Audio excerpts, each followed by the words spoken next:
aga võib-olla... Nii lugupeetud külalised, ma arvan, et me alustame praegu vastavalt ajagraafikule, mis on paar minutit üle läinud, kolmanda ettekandega, kus esineb siis Ivika Maidre ja ta räägib juba konkreetsemalt kohalikest oludest, kohalikest inimestest, küüditamistest, majandite loomisest siin ja kindlasti on teist mitmetele, nagu ma mainisin, need nimed ka tuttavad, esivanemad tähendab.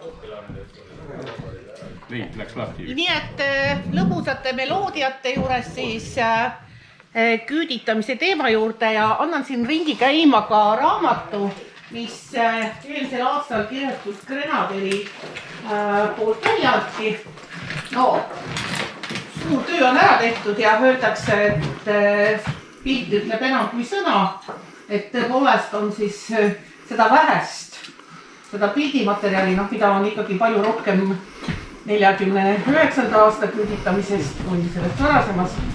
Et siia on siis pilt seda. Nii, ja mis asi see märtsi küüditamine siis on? Kui öelda seda ühe lausega, siis see on 49. aasta märtsis, 25. märtsist kuni 28. märtsini aset leidnud Nõukogude Liidu võimude korraldatud massiline vägivaldne väljasaatmine ja põhiliselt saadeti siis Vene NFSV Siberi piirkonda. Ja kui nüüd siis vaadata Jõhvist, et mitu vagunitäit inimesi välja läks, siis vaguneid oli 68. Inimesi, kes jõudis siis Habakani ehk Lõuna-Siberisse, oli 1277 ja on ka märkus selle asja juures, et see, mis kohale jõudnud olid, ei pea üldse olema see, palju neid peale pandi. Sest vaadake, see vagunite rida, mis Jõhvist alustas, nad hakkasid sõitma, see kellaaeg on ka ära toodud, et 26. märtsi pärastlõunal kell 13.15 ja sinna Habakani jõudsid nad alles siis 8. aprillil. Ja nüüd, kui te mõtlete, et see rong oli siis teel 26. märtsist kuni 8. aprillini, et kui seal näiteks oli imikuid või siis ka väga vanu inimesi, et mõnigi võis üldse mitte sinna esimesse peatuspunkti, kus nad rongid siis maha võeti ja edasi mööda Jeniseid hakata neid laiali vedama, et ei pidanud sinna üldse jõudma. Ja ma vaatasin ka nagu seda üldnimekirja, et mingist piirkonnast kui palju, et neid inimesi siis oli, keda välja saadeti, siis muidugi on kõige suurem välja saadetute hulk ikkagi Tallinna lähedal. Et seal Ülemistest, Paldiski ja nii edasi, et kui on suur kontsentratsioon inimesi, on keda välja saata, aga ka tundub, et see Jõhvi on ikkagi siin top 4. Kalev just ütles põneva fakti, et ta leidis üles Habakani talupildi, kus ta sündis. See oli Habakanist Habakani linnast oli ta mingi 80 kilomeetrit. Ma arvan, et kui me jõuame mina olen jätnud sinu selle perekonna sinna nimekirja lõppu, et ma mõtlesingi, et just, et kui ma sellega lõpetan, miks ma panin nad viimaseks, et siis ma annan sulle ka sõna, et sa võid mõned mälestused rääkida, et juurde panna, sest see on nii tähtis, kui on nagu isiklik suhe asjasse. Ja Kaula külast saadetakse nüüd välja selline perekond ja tema liikmed nagu Saamuelid. Ja minu teada peaks see Saamuelite niisugune suguvõsa algus olema üldse Vaivarast, aga igatahes elavad nad siis selleks ajaks, kui on teine maailmasõda ja pärast seda elavad nad siin Kahulas ja siis selle suure pere isa on Jaan ja võt Jaanil on 2 naist. Esimene on surnud, arvatavasti kas seal sünnitamise käigus ja tüsistused võtnud teise naise ja see Jaan on väga viljakas olnud. Nii et ma osalt öelda ei lugenud ta päris täpselt kokku, palju neid lapsi tal oli, igatahes üle 12 lapse 2 abielust. ja see tundub ka nagu loogika vastane, et kui inimesel on palju lapsi, ta ei saa ju olla rikas, aga nüüd selgub, et näed, et selle perekonna liikmed just saadetaksegi minema. Ja siis, kes saadetakse välja? Jaan ise on surnud. Jaan ise oli 39. aastal surnud ja tema kohta on öeldud, et see oli pimesoole põletik. Tollal ei osatud diagnoosida, nii et 39 surnud, aga tema teine naine, Kristiine, on sündinud 1884. aastal. Ta on siis sel hetkel juba kuskil 64, ma arvan, kuna märtsis, et võib-olla veel 65 ei olnud täis. Ja tema elukoht oli sel hetkel, kui ta välja saadeti, Kahula küla Allika talu. Nii, Heljo, ütle, kus see Allika talu on? Mina tean oma esivanemate vanema mälestustest, et see oli siin, kus see bussipeatus on Sompapoolne, seal taga oli üks maja. Et see on siis see Allika talu, seal tema elas, see oli siis see Saamolite kodu, aga kuna ta oli juba siis eakas, kui teda hakati välja saatma, siis tema ka sureb asumisel. Ja tema siis surma kuupäev on 31. jaanuar 56. Ja tema saadeti välja Krasnojarski krai Kuragino rajooni. Aga ta ei ole seal päris üksi, sest talle saadetakse sinna kaasa tema tütar. Ja selle proua nimi on Õilme Räis. Nii et Õilme siis puhul on ka nendes andmetes isegi öeldud, et jah, et isa surnud, ema koduperenaine ja et sellel Õilmel on algharidus. Ja et ta on siis hästi noor sel hetkel, et ta on sündinud 23. aastal, kuskil 24 aastane. Ja tema saadetakse ka Kuraginosse ja koos temaga ka tema lapsed. Ja neid on tal sel hetkel ka juba olemas, nii et mõelge vaid, te olete noor naine, 24-5 aastane ja teil on siis tütar Tiiu, sündinud 46, Tõnis on poeg sündinud 47 ja Toomas Räis on sündinud 48. aastal. Ja need 3 last, need on kõik ju nii imepisikesed. Nad lähevad kaasa. Nii. Ja ma ei oska nende laste kohta nüüd rohkem öelda, aga selle Õilme mees endel tuleb siis arvatavasti kohe varsti sinna kaasa, ta ei ole selles nimekirjas, selles küüditatute nimekirjas, nii et hakkavad lapsed sündima seal Siberis. Ja nüüd kuulake, Mari Räis sünnib 50, Kaia Räis sünnib 52 ja Leena Räis sünnib 53 ja siis Helmi Räis sünnib veel 55. Nii et 57 saavad nad koju, et ei tea, kas neid lapsi veel ka juurde tuli. Et selles mõttes naisterahvas, kellel oli mõelge meeletu hulk lapsi, eks ole, kõik see üle elada seal kaugel Siberis, et milline lugu tegelikult. Seal pidi ka hea elu olema. Ma ütlen, et vaadake, kui me võrdleme midagi, siis selge on see, et see ellu jäänute protsent 49 on palju suurem kui enne sõjaaegse küüditamise puhul. Nii.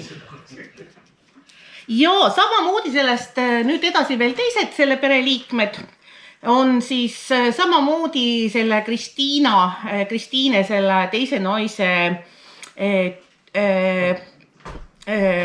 poja Richardi naine, nii et see on siis Alma Seeger sündinuna, aga nüüd kuna ta poja Richardiga on abielus, on ta Alma Samuel ja tema lähebki siis 28. märtsi 49 ja teda saadetakse Karatuškoja rajooni, nagu enamikku neid, keda siis Võhvist välja saadetakse. Temaga on siis see lugu, et on siis 36 aastane, umbes 35, vabaneb 60. ja vaadake, 60-ndatel vabanevadki need viimased. Et tema on niisuguses viimases satsis ja arvatavasti see Siber paneb ta tervisele ka põntsu, sellepärast, et ta sureb juba 67. aastal. Nii et ei ole väga vana. Nii et siis pojanaine läheb samamoodi, kõik saavad seal ühes rongis, võib-olla ei ole päris ühes vagunis kokku. Ja nüüd järgmised nimed, mis on väga tuttavad Kahula inimestele. Kurba Miina. Sealt, just.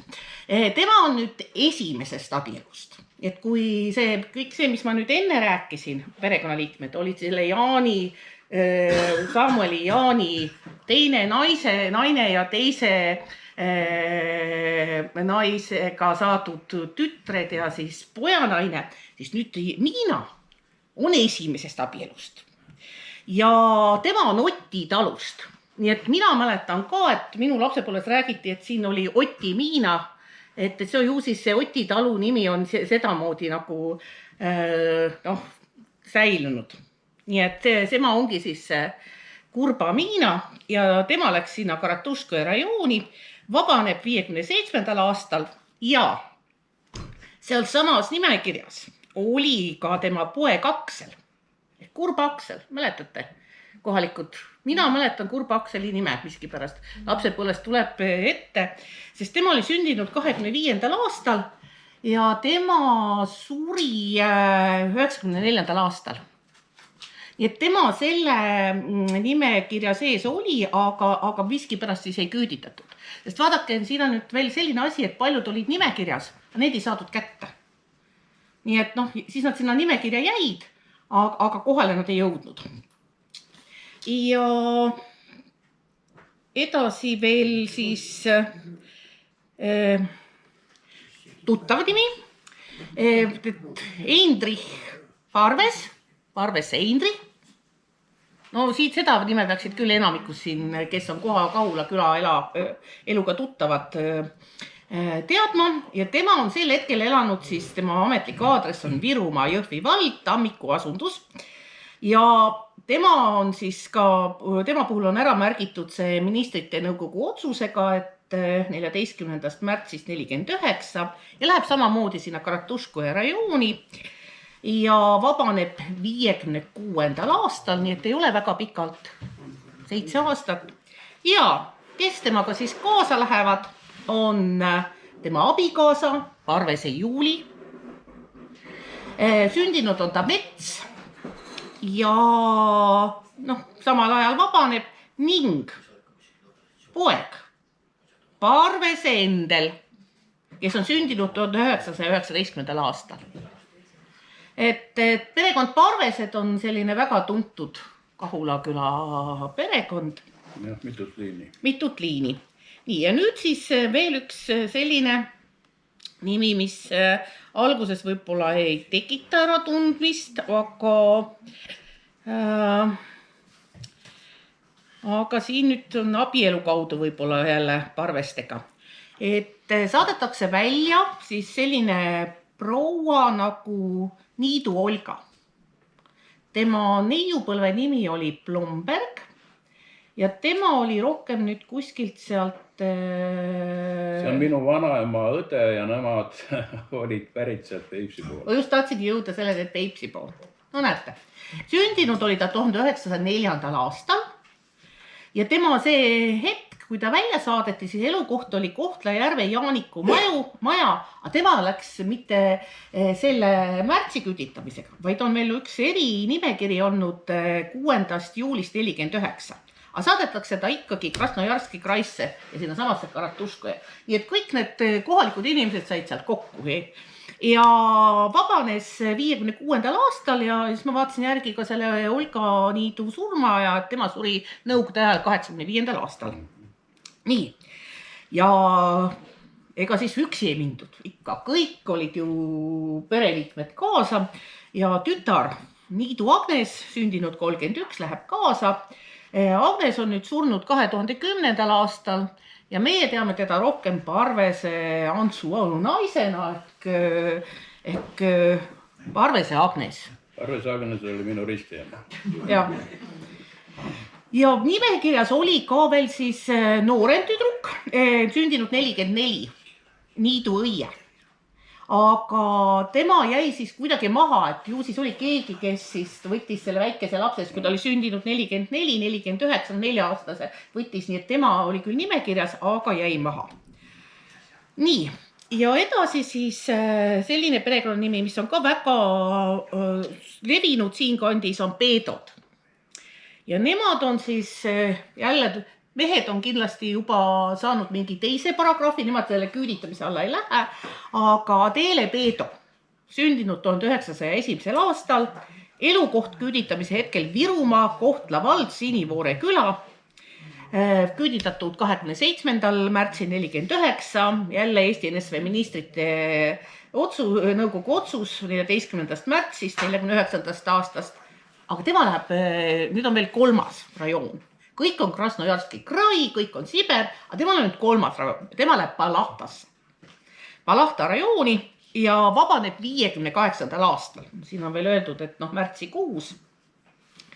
Ja temale saadetakse kaasa siis abikaasa Johannes Peedo.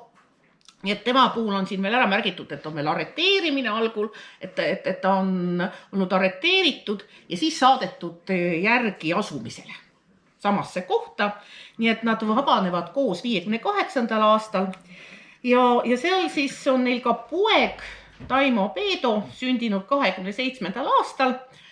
Ja mul on hilisemast perioodist näidata ette küll väga ähmane ajalehe pilt sellest Taimo Peedost, kes kui ta läheb, on veel väga noor poiss, aga kui ta nüüd tagasi tuleb, siis saab temast tubli töömees. Ja kui kolhoosid on juba moodustatud, siis see keskmine kena mees siin, värk kaelas, on 66. aastal kombainerite võistluse võitja. Nii et näete, 66. aasta parimad kombainerid on siis Taimo Peedo siin keskel ja tema on siis esindanud siis seda Kohtla-Järve sovhoosi. Ta on tagasi tulnud, kolhoosi tööle läinud ja siis selline pilt mehest.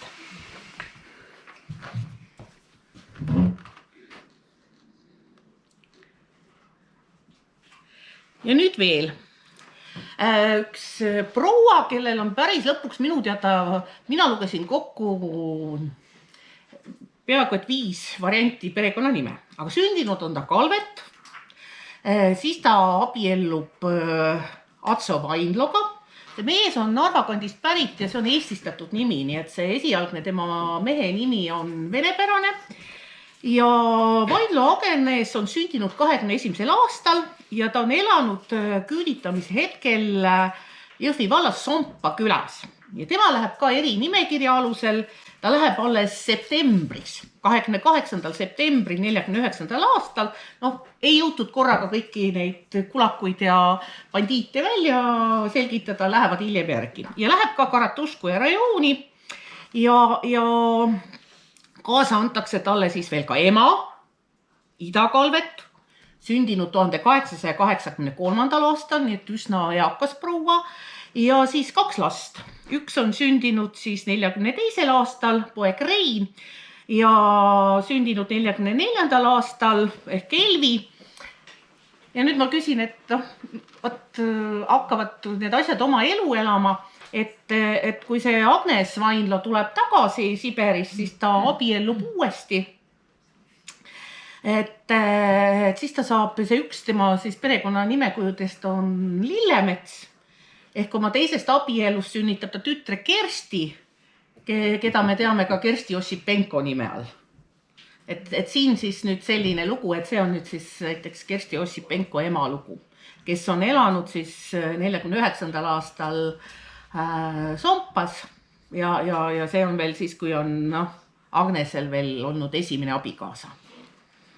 Ja väga tuntud nimi on ka Kütised, et võtsin ühed Kütised ka siia hulka hästi lühidalt, et jälle naised lähevad, meestel on teine paragrahv kindlasti. Alviine Kütis, elukoht Kohtla-Nõmme 2012, küüditatud siis sellel klassikalisel ajal 27. märtsis ja tema läheb ka Palahta rajooni ja kaasa lähevad siis lausa nüüd 3 tütart ja poeg ja see kõige noorem tütar Eha on sündinud veel 44. aastal ja et asi oleks veel nagu tummisem, et kes kõik on ju vaenlased, siis on ka pojatütar. Nii et ju siis see poeg on olnud tal noh, kõige vanem lastest, nii et juba mitte ainult oma lapsi ei saa kaasa võtta sinna küüditada, vaid saab juba ka lapselapsi. Nii et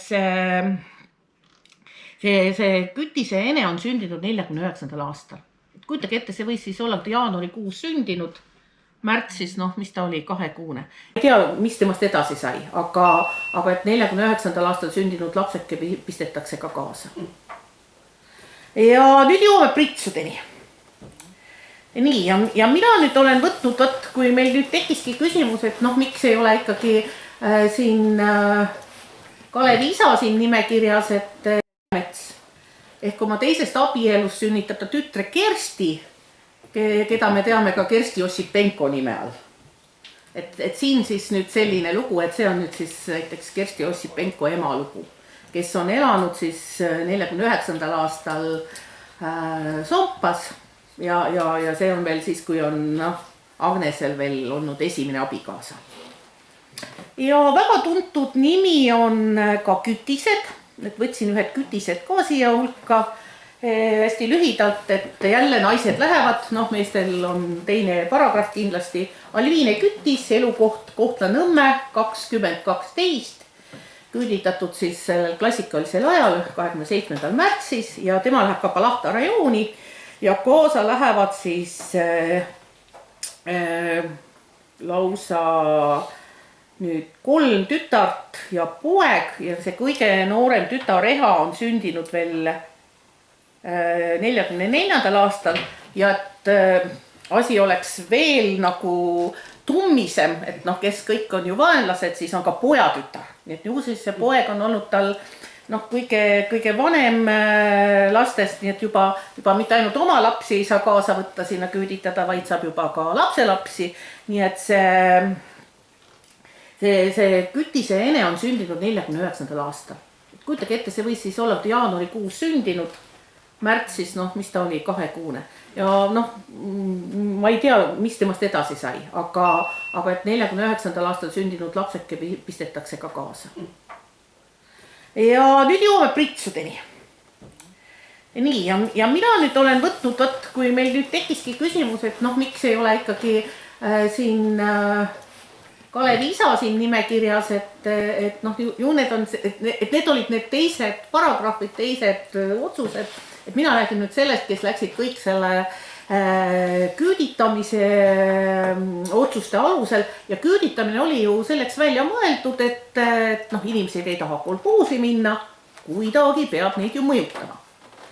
Kui ei taheta, ju on siis süüdi kulakud, bandiidid ja siis noh, nende perekonnaliikmed tuleb elimineerida, välja saata.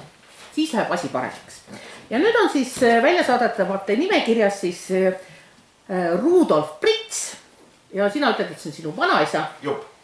Elukoht Kohtla-Järve, Hädaküla 118-14. Mõelge, seal Hädakülas oli vähemalt 118 maja.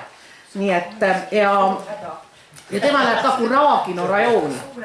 Abikaasa Melanie läheb kaasa, siis on niimoodi, et läheb siis poeg, 2 poega, üks on sündinud 33. aastal, see on siis poeg Heino ja 34. aastal on sündinud poeg Uno ja Uno peaks olema siis Lembitu isa.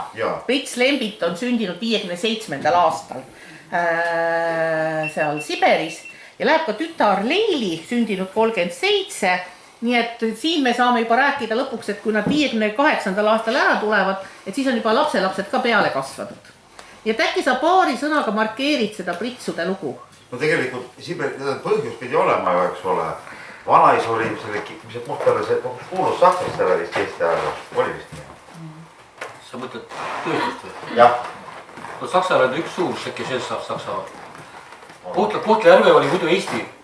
Kivirist oli. Kohtla-Järve oli ka, aga Saksa ajal oli ta Saksastel. Ta oli seal midagi mingisugune, noh, ameti poolest ta oli mingisugune, noh, tänapäeva mõistes nagu tööd juhatada. No kogu Saksa perioodi oli see suur Saksa riigifirma. Aga põhjus, tähendab, süüdistati tegelikult suguvõsa mõnes mõttes, et isa pärast saadetigi, kuna see oli siis, isa istus kinni juba siis. Aga ta sai teda kohe rehabiliteeriti, kui see värk, mis aastal see oli nüüd siin Eesti Vabariigi? või Vene ajal vist oli. Millal see rehabilitatsioon käis? No rehabiliteeriti mitmes ajajärgus, ka osad rehabiliteeriti juba ka nõukogude ajal ikkagi. See oli ikka Eesti vaja. Eesti aja alguses. Tal oli poliitiline, aga ta tähendab, et neil oli mingisugune, no noored mehed, magamanid ju, mingisugune salaorganisatsiooni nad lõid seal, kas viiekesi või Kohtare-poistest ja kuna isa käis ju enne sõda, käis Eesti Vabariigi esindamas noorte keskkaaluboksis Soomes. Sest ta oli isegi hea rusikaga vend ja ta Kohtjärvel tappis siis, õigemini kui täpsem olles kägistas surnuks ühe kommunist. Sellepärast siis, tähendab, oli jutud, et alati... No selge, siis oli ju bandiidi perekonnaga, loomulikult kuulus kõik välja saada. Umbes nagu, et sellepärast, et pole, no kes teab on ju. Plaan oli vaja täita ju. Ja tegelikult... Plaani täitis ju vanaisa. No jah. Ja välja saadeti siis kogu siis nii alanevalt kui ülenevalt kogu perekond, et kui üks oli ikkagi tapnud, siis tuli karistada nii neid, kes olid eelnevad põlvkonnad kui ka järeltulevad põlvkonnad. Isa läks järgi. Ei, vastupidi. Isa tegi oma tüki ära ja siis saadeti seal küüditati. 47 juba. Ja, aga nüüd 49 saadeti siis kogu perekond välja. Rakveres oli kohus ja ta oli nii range mees, et ta kohtus ju, Rakveres oli kohus ja kohtus ütles, et tapke mind või siis samas lahke maha, et ta nagu nii hakkab teid tapma. Aga ta selle kirja siis nagu rahudas Siberi laagris, ta oli seal Kalamaal üleval. Seal oli kinni, aga ta ise, ta sellest puhta rääkib, ta oli vaikne mees just. Aga kuidas sul õnnestus sündida? Aga kus ta naised? Suurest armastusest ema. Aga ema oli seal siis samas seal? Ja ema on päritud Toilast. Ja need olid, kulakud, mis kulakud, kuna maavaldus oli 129 hektarit. Ja mõni kolhoos ei olnud alguses nii suur. No jah. Ei, just Toilas ju. Saite tagasi? Said tagasi või? Tagasi, jah. Aga sina olid ju hästi vast sündinu, kui sa juba hakkasid sealt ära tulema. 8-kuune. Isal oli, tegelikult oli Rakveres määrati surmanuhtlus, siis saadeti Tallinnasse sinna patareisse. Aga seal mingi imekombel ta tähendab, ma ei tea, mis rehabilitatsioon see käis. Aga igatahes tal pandi 25+5 range režiimi. Ja siis Kolumaal, aga ta ei ellu tänu, ta ise ükskord ütles, et ega ma oleks seal maha surnud, aga tänu tsitseenidele. Nad neid puntis, sest isa nii suure kehaehitusega ja kõva rusikaga. Ja oma kirjas siis ta rahuldas, et tähendab, no vaata, kes on lugenud Artikulaagi, eks ole, seal ju tegelikult poliitilised ja kriminaalid istus koos ja näete kogu aeg segati ju, eks ole. Aga neil oli tänu nende tsitseenidele oli tegelikult oli ju, nad võtsid nagu tegelikult poliitilised, võtsid nagu võimu seal mõnes mõttes. Need õnnestus see ja isa oli siis see, kes nad, ise ta ütles, et väga tagasi ütles, et ta 11 tükki tegi vagaseks. Aga... Käbi Kuku kännust. Jaa, muuseas esimene korter, kui ma... Mul oli Rahu tänaval ja seal oli üks Kondrativ Paša, kellega ma elasin siis ühisköögis. No ühisköögi peal tähendab. Aga tema istus minu isaga koos kinni. Seda kõigi lindistatakse, ole ettevaatlik. See Kondrativ, jah. Ei räägi, seda saab vaadata märgatud tööpis igal pool. Ja siis see Pašaga võtsime tead liinad ja ma ütlesin, et kuule, et isa ütles, et 11 tükile isa tegi vagaseks. Ja see, kriminaale tähendab. Ja Paša, no on skromne. No on skromne. Et tead niimoodi tead. Ja küsimus tekkis siin, et kas ta see mingi aeg välja läks ka? Kuidas ta emas pärast sul kokku? Et isa oli Kalamaal. Aga siis, mina sündisin 58, vend sündis 56. Ei, kuidas nüüd see villastamine toimus? Ja, et kuidas need kokku sai? Seal saadeti... Külmutamise teeb. Sai sealt välja sinna. No päris vangist sai välja, et oli nagu vangist sai asumisele sinna perevistama. Kaua ta vangis oli siis? Kõige tähtsam ja selgeks teha. Seda on võimalik väga palju edasi.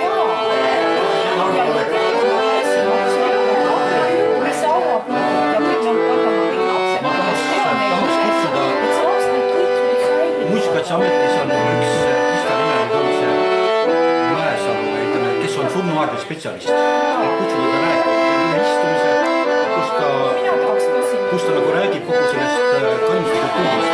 seal on kõik need täiendavad asjad, erinevad filmid,